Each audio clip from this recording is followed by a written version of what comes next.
The Madam Web trailer just dropped, and if you had an eagle eye, you might have spotted a spider character none of us were expecting. Who could it be? Stay tuned. Welcome back, Gainers, to another incredible, exciting, fantastic episode of Comic Gains. If you're new to the show, I'm Adam. I'm Zach, and this is the Princess Royal Highness, looking very lovely today, just like usual. Doing that princess wave you do to bow and respect. And then there's the stinky Coco dog. No, she's not stinky. She smells good. If you want to see Coco in a brand new haircut, come hang out with us on Wednesday. She's going to have a new haircut for the live Wednesday show. Yeah, it'll be fun. All right, guys. It's Monday. And what do we do on Monday, Zach? We do the drop list. Yes, we do. Every Monday, the ComicGains crew gets together. We scour the internet for all kinds of different lists, topics, anything. Movie choices, TV shows, hot books coming out, and we look forward 1 year in the future, and we see which one of those books has gone down in price, and we compile a list of the 5 most dropped comics of the week, and do some good reporting, explain to you why they were hot a year ago, why they might not be now, and if you stay to the very end, you get Zach's expert opinion as the slab master in the ComicGains household, and he will tell you which one of these slabs might be a good idea to pick up. He'll also tell you if it's a really bad idea. Yes. Yeah. I'll be very blunt. And he has no filter. No filter. No filter at all. You know what helps him? Microns. You know what helps him have no filter? Having a beard. Yeah, that loosens you up a little bit. I'm gonna have a Kirkland signature hard seltzer. I need to go back and pick some more up. So that's why I'm thinking about it. I'm running low. Costco. Cost Cutters. No, that's a whole different place. Cost Cutters? I think there's a real place called Cost Cutters. I think that's fake news. All right, let's get into this. This is a grapefruit. Ooh, that sounds good, actually. It is good. Huh. It's the best of the 4-pack. What's your favorite seltzer? Or if you just hate seltzers, put it down below in the comment. It's a new trend that no one likes. Yeah. But at the same time, they do. And if you want to hang out with a new trend, actually it's an old trend, come hang out with us on Whatnot. This week is a special week, guys. So normally we're on every Saturday at 3 p.m. Pacific Standard Time, but Whatnot is having a special Black Friday sale, and we would love for all of you guys' support because we're hardly ever on Friday, but we're gonna do Friday this week, and it's extra special. Princess is actually going to start the show off at 4 p.m. She's going to have extra polls, and they're going to be even better than normal. So you want to make sure you're there to support Princess at 4 p.m. And the ComicGains crew is giving away it's the biggest book we've ever given away. First Wonder Man in a 4.0. Come hang out with us. We're going to be on at 6 p.m. and we're going to go as long as the night will allow it. And it's going to be some of the best deals on Whatnot ever. So come hang out with us on Friday this week instead of Saturday. Then we'll be back on regular. It's going to be crazy. Tell everybody. Because the crazier it gets, the crazier we'll go. Even if you don't like buying comics, come hang out because it'll be a good time. I'll be barking like a dog. Yeah. All right, guys. Let's get to the list. The drop list, as it be. And the number 5 book on the list is exactly the topic we were talking about. Amazing Spider-Man, number 4, volume 3, 2014. Dan Slott, Humberto Ramos. Excellent book here. First full appearance of Silk, a Korean-American character who was bitten by the same spider as Peter Parker in a retcon of this story. So originally, in the old story back in the 60s, she was not there technically, but they rewrote her back in 2014. Dan Slott decided to say hey, there's this other character, and she got bitten the same time by the same spider as Peter Parker. And in the series, Ezekiel Sims, who is going to be in the new Madam Web movie, showed up to Peter and was like, hey, this Morlun character is going to come after you. You should come hide out in this bunker that I made for you. And he's like, no, I'm not hiding out in that bunker. Well, secretly we find out that Cindy Moon actually did hide out in that bunker. Ooh. And she was in there for a very long time. And that's why we didn't know she was there. And she showed up fully fledged as an adult, actually nude, I think, right, Zach? Yes. A little bit naked. Made herself a nice webbing costume, so she can actually make clothing out of her webbing, and it comes out of her fingertips, which is cool, which is kind of fun. So she starts that first costume, kind of a sexy webbing thing, and then later on she switches in that black costume. Well, our very own princess she believes she saw Silk in the trailer for Madam Web, and I don't think very many people are speculating on that. So there's basically like all the characters: Julia Carpenter, Madam Web herself, Aranya. I think we saw Maddie Franklin. So I kind of would make sense that Silk might be in this. It's hard to say who quite owns the property. I know there was some speculation last year, which is why this book was hot, that Amazon was possibly going to make a Silk TV show. I'm not really sure how that works with Amazon and Sony, who, if Sony's allowed to make the show and then Amazon's allowed to purchase the rights, or if they can spin this off and like have her as like a special character in the movie Madam Web and then maybe spin off into a TV show. That'd be kind of cool. But she is very, very directly related to Ezekiel Sims, who is definitely in the movie. So it's pretty crazy. Also, I will pass this over to my friend Zach here, who will let you know about the variants as well as the pricing. Yeah. I'm a big fan of the variants. Obviously, there's a cover A that we just shown. There's a second print cover A. It's the same cover, but it's a second print, much lower print. I don't actually have that one. Then there's the 1 in 10 Roberto Ramos. It's the one right here, right there. Right there, right? He's like, that one. Oh, sorry. Yeah. Oh, sorry, Princess. And then there's a couple J. Scott Campbell variants. And first one is the color version. Then there's a black and white version, and then there's a negative version, which is reverse of the sketch cover. It's just reverse sketch. You know, instead of white, it's black, white, whatever. You can only get that in the negative zone? Negative zone, yes. Yeah, that's where it comes from. Of all the rarest, this one right here is the rarest, but this one is the one that commands the most value, which is very interesting. It is the best cover. Her in color is way better than her in like black and white or negative. I don't know. But yeah, they're very rare. It's hard to find numbers on them. I believe this one is limited as 3,000. This one's limited to like the 1,500. That sounds about what he usually does. Yeah. Campbell. But you can't find the information anywhere. I got lucky one time and I like snuck in and like I took a screenshot of it. If I can find it, I'll show you. Nice. Oh yeah. Now we want some numbers, huh? Yeah, little numbers. I just got the numbers on the cover A. For the cover A year ago, it was selling for $250. Now it's $200. Range is as low as $97. Someone got a steal, and as high as $400. Average sale is $209. It's a 20% drop. The second print, I will say, sells for about $300, which is interesting. There's 9,746 total graded. 6,358 are 9.8. So getting a 9.8 isn't too hard for this book. So that might be an option for you to find it raw and get it a 9.8. At 65% of total graded. Maybe I already said that. There's one 10.0 and 11 9.9s. Jesus. So I will say, if you're getting this book, I would say, if you want to make it a little bit more special, a little bit more like bang for your buck, get it signed by Roberto Ramos, good guy, and get it a 9.8. Or if you want to go even crazier, go for the Campbells. Yeah. You won't go wrong with that. It might be, it might be a good time to start looking at this book. Zach will get more into that later, but this is definitely the cheapest I think I've seen this in a long, long time. Yeah. All right.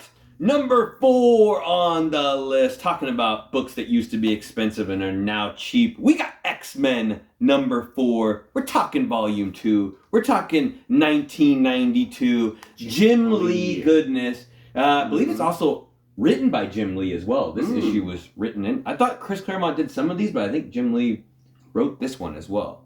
First appearance of Omega Red, also known as Rosevich in the Russian tongue. He is the Russian version of Wolverine. And he was basically a serial killer who was experimented on. They gave him retractable tentacles, kind of similar to retractable claws, but tentacle eyes. And he has the poor man's adamantium, known as carbonadium.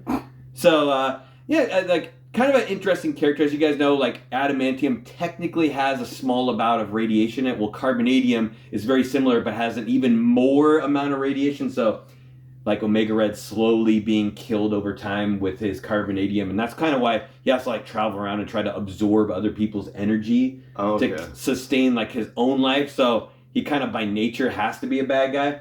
Kind of a cool character, showed up, major villain for Wolverine for a long time, kind of went away for a while. But over the past few years, he has had a ton of hype. A ton of hype. I know people expect to see him in Falcon and Winter Soldier. That didn't happen. People really thought for sure we'd see him in Black Widow. Nope. That didn't happen. And this is kind of like the quintessential book of the 2020 hype. Like, this is when like a book like this that reached like what $400 or $500 in a 9.8, where everybody's like, what is happening? What is going on right now? Why? Like this price should never have happened, but the demand is there. This is a book where they made like 500,000 copies, if not more, of this book, and why is it selling for so much?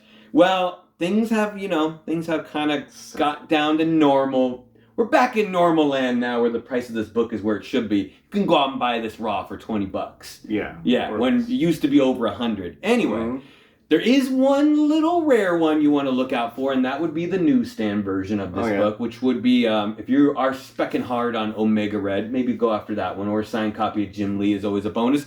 But Zach will hit you with them numbers. Yeah, price a year ago for a CGC 9.8 was $128. Now you can get it for a 97. Range of 75 to 367. Woo! Entire year. Average sales 124. It's a 24% drop. There's a lot of these out there. There's 14,089 total graded. 4,725 are 9.8s. Oh. That's 33% of all graded. Yeah, so this book is very easy to find in the wild and very easy to find in a 9.8 condition. So most of the time you just buy it raw, but you could buy a 9.8 and not risk it, because CGC lately has been very, very strict. So $97 for a 9.8, you want to check that book off, not a bad deal. I would say, like Adam said, get signed by Jim Lee. Make it a little special. Get it in gold. Make it have a nice pop. Put it like... Get a Wolverine remark? Wolverine remark. And just, and do the Jim Lee signature right over He's got a good signature. Jubilee's head. Yeah. No, over Wolverine's head. Yeah. Or over the X-Men. Yeah, that's a good placement right there. Yeah, it's a not bad book. It's a great cover. Yeah, there's not very many good books in that run, and that's one of them for sure, if not the best one. All right, number 3 on the list, and let's switch publishers a little bit. Let's talk about The Authority, number 1, 1999. We're going to party like it's 1999. This is published by Wildstorm, which was later purchased by DC, sold to DC through Jim Lee. And Brian Hitch and Warren Ellis working on this book. So I actually like the artwork on this one with Brian Hitch. I don't really care for his artwork as much now as it used to be. It seemed like he used to be a little bit better, but Warren Ellis is a really cool writer. I have never actually read this book. I would love to. So if anyone's looking to get me a Christmas present this year, maybe the trade paperback version of The Authority would be kind of fun. Anyway, we'll get back onto it. The Authority, a team of superheroes with extreme methods formed out of the remnants of Stormwatch. Oh, okay. Yeah, and basically they've had a ton of different members that have kind of come and go over the team. There's a lot. And just to name a few, in case you're familiar with any of these, Jenny Sparks, the Midnighter, Jack Hawksmoor, you even have characters like Grifter and Deathblow have been on the team from time to time. And from what I can see with this book, if any of you guys are familiar with Next Wave, seems like a very similar type of story to the Next Wave characters. Just a bunch of random kind of B-list heroes thrown together in a really cool story. Surprisingly enough, Next Wave was also written by Warren Ellis, so it's probably pretty similar. He has a very very funny type of way of writing. There's a lot of swearing, a lot of really cool goofiness to it, but also serious at the same time. Pretty exciting. Well, last year, James Gunn announced that he was very interested in turning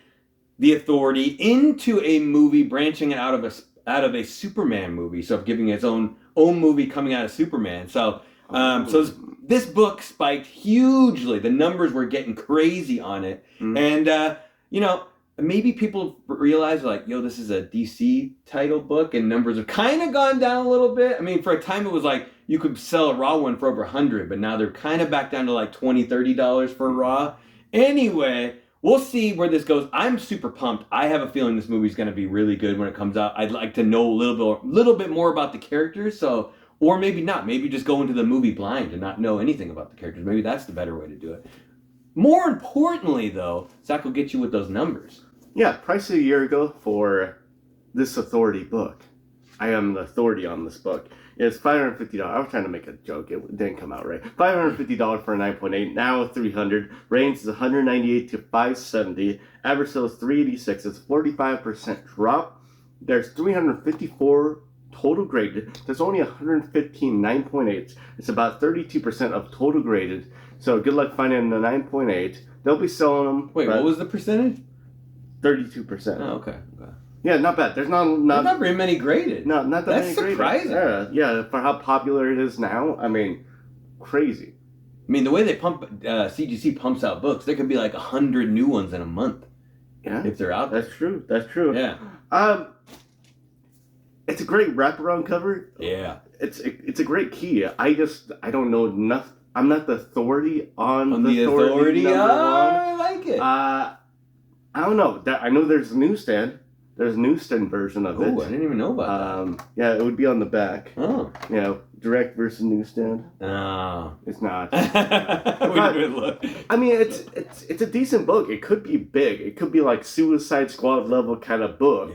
Yeah. So, I mean, it is kind of expensive in a 9.8. So, maybe try to find it raw again. I mean, $300, I mean, for something that could go crazy or could not go crazy, I don't know. I don't think it's a great investment buying it graded, but raw, for sure. Yeah, for it's sure. Expensive graded, for sure. All right, guys. We got a nice little spec book. We got number 2 on the drop list. One of my favorite books to hunt for in the wild. We got Spider-Woman number 5.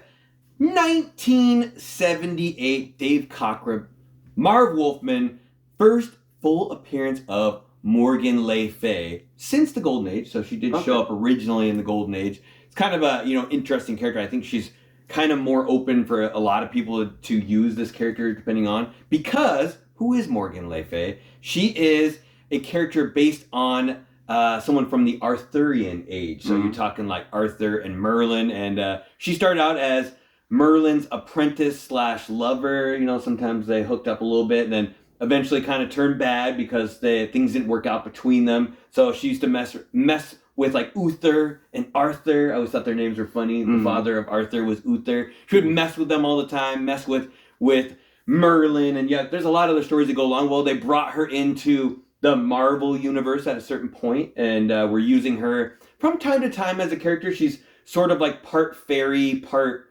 witch. She has a lot of magic attributes, and she's been in a lot of things. She was very well connected to Doctor Doom. She had a lot to do with Doctor Doom's mother and trying to get her soul back from Mephisto. She also has some connection in the Age of Ultron. So when they went to like an alternate universe, she was actually in charge of everything, which was kind of weird. A lot of other things. So she's connected to Scarlet Witch and some other things. And basically last year there was a lot of speculation that she could be in the new Agatha Harkness TV show. Whether that's going to be the Coven of Chaos or the Darkhold Diaries. I don't know which name it is now, or if that movie or that TV show is even going to come out. I think from the actors they look like they cast to be in it, looks like it could be cool. They definitely already casted Hulkling for it, and Wiccan's coming back. I think it's a different actor playing Wiccan. I think they aged him up a little bit. So there's definitely some good people that are going to be in that. We'll see if Morgan Le Fay will be in. I think it would be a really good idea, especially if they're going to segue into Doctor Doom a little bit. Would be fun, but we'll see. Right. Knights of the Round Table, the Holy Grail. Oh yeah. Yeah. The Grailiest of the Grail. So for this Spider-Woman, excellent cover book that I did not know about until like a year ago. Showed me. For 9.6, couldn't find much information on 9.8. There's not that many. For 9.6, it's $97. Now $43. Not that many sales. Range 43 to 177. Average sales 114. It's a 56% drop. A 9.8 has sold for $355. So it's a book that you want to keep an eye out raw for in a high grade. You might be able to have a little bit of a come up. There's 114 total graded. Only 24 of them are 9.8s. Wow. So that's why it's demanding such a high price for a 9.8. It's 21% of total graded. This one actually has a lot of good spec potential. You probably want to go for the Golden Age one, but I bet you it's way out of your price range. Most people's price range, out of my price range. But for this book, find out in the wild, buy 10 copies, scattershot, nice little copies, scattershot it, maybe get a couple of 9.8s, and you're just like, run home, got some bacon, grilled it up. He ate happy. He got fat on those gains. What is that going for? I don't know. I'm saying. Are you hungry? Are you hungry, Zach? Yes, I am. Yeah, I'm saying buy a bunch of raw copies for this. So this one has a very good turnaround price, and you get to help the census numbers. There you go. Mm-hmm. Exactly. If that made sense. Add more to the census. Yes. All right. If you guys made it all the way to the end, you got our number 1 book on the drop list. And it's a repeat offender. It's an offender. We got Avengers 62, 1969. John Buscema, Roy Thomas, and man, people just must really not like any Black Panther keys lately because they've been making our number 1 a lot lately from last year's Wakanda Forever movie, which I still think was amazing. I'm surprised all these books are just like tanking now. It's like people are like it's dead, it's over. Anyway, this is the first appearance of M'Baka, a.k.a. the Man-Ape, the leader of the White Gorilla cult. And, also there's another appearance in this. It's W'Kabi, who is the second in command of T'Challa. So there's another good appearance in this book as well. We got to see Winston Duke reprise the role again in Wakanda Forever. Believe it or not, Black Panther, the first one, was actually his, movie debut acting. Oh, wow. In a movie. So it's surprising, he just killed it, Yeah. There's been a couple of good ones, like Us, remember, or the... Oh, this is... Wait, Us? No, Us, the scary one. Yeah. Where they had the doubles. I was in the dive for so long. Yeah, he was in that movie as well. Really, really good job. I think he maybe even elevated this, character to a better than, its comic book form. But still an amazing book. He's not dead yet. I guarantee you we're going to see him again in the MCU. So, surprisingly, this book is crazy cheap right now. You definitely should be taking a look at it. Because, like I said, he's going to be back. And if there's any confusion, which I know when I started getting back into comics, I was always confused about Jungle Action 5 and why it's the same cover, sort of the same cover, and it's still really expensive even though it's a reprint. The reason is that Jungle Action 5 is the first title of Black Panther. Even though it's a reprint of Avengers 62, it's the first time his name is emboldened on the title, and they're it has a lot of good meaning to it. And then immediately after that, then you get Killmonger in 6. So, but I don't know. It's good. I think Black Panther keys are going to be our number 1 for a while until people start wising up and buying them all. They can only go so far, right? Yeah. Yeah. For this book at a 9.2, a year ago, you could buy it for $780. Now it's $310. Woo! Range $310 to $780. Average sales $480. It's a 60% drop. Here's some crazy numbers right here. For 9.8, in 2022, it sold for $19,200. Now go back 10 years. For 9.8, you could buy it for $896. Woo! Get that time machine out. Ooh, someone got a good deal. There's a 1,031 total graded. There's only 4 9.8s. Wow.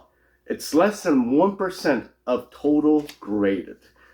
This book, fantastic spec book. You can get just about in any grade as long as it's above a 7.0. And you should be happy with it, graded anyways. If it's not graded, just have a nice presentable copy. You need at least a 7.0 in this book if you're going for graded. If you don't, you're wasting your money and wasting your time. Don't try to go for M'Baka would say. M'Baka. I don't know what he says. I can't remember. He has a lot of great lines. Yeah. Great. Yeah. Fantastic. Anyways, I would consider this book in a 7.0 or higher or a nice raw copy. I think you'll be happy with what you get out of it. All right. Wait, what is the pick of the week, Zach? What is your overall, what's the deal and the bust? I don't know. This is a hard one. Okay, put him on the spot. Amazing Spider-Man 4. Bias. $200. Come on, $200. That's cheap. It did used to be over $400. Yeah, $200. I Mhm. would say probably the one you don't want to buy is Authority. And for $300, 9.8 unless it's raw. Yeah, I Spider-Woman 5 also would be the bargain deal. I would say if you can find a nice copy of it, I would say that would be a very good return. Yeah, if anything comes of that character, it's gonna be an easy flip. Crazy. Yeah, or you just keep it because you Crazy. like Morgan Le Fay. Yeah. I don't know who's the biggest Morgan Le Fay fan out there, but maybe Uther. Uther. Uther. Yes. If you find an Uther, he probably loves Morgan Le Fay. Yeah. Uther. All right, guys, that wraps up the drop list for this week. And if you love hearing them as much as we love delivering them, do us a huge favor, and all you gotta do is hit the like button. That really helps us out. It's right down there. Hit it. Hit it. Hit it. Hit it. Hit it 3 times. Not twice though. That'll negate it, right? Wow. And if you're not already subscribed, subscribe because we're awesome and you get to see us every week. We've been around for a little while, right? Yeah. You get to see the transition. Zach's beard used to be a lot longer. Now it's a lot shorter. Yeah, I got a story about that, but I won't tell it here. And if you'd love to hit the notification bell because we like to go live on Wednesday and you can ask us any question you want and we may answer it or we might not. Just depends. Yeah. And also, yeah, anything else? Yeah, sure. How you do that is you have to be in the same universe as Spider-Man, and you gotta be female. You gotta be in the same place where he gets bit and she gets bit, but specifically on the butt. And that's why Silk has the biggest Spider-Woman butt of all the Spider people. And that's how you get those games. They can't see her on there. She has a big butt. Big. But it's funny Huge. how they're always like sexually attracted to each other. When Yeah, they're in the same yeah, room, yeah. the pheromones go up and they're like, oh, we gotta hook up. Like, what are we doing? They start making out. Yeah. Like, just go with it. Go with Yeah, it. we're supposed to be like solving crimes right now, but we're just banging all the time. Yeah. Man, Spider shot. there you go. All right, till we see you next time. Stay safe and remember, Get the Spider Sense gains. get 'em. Every single one.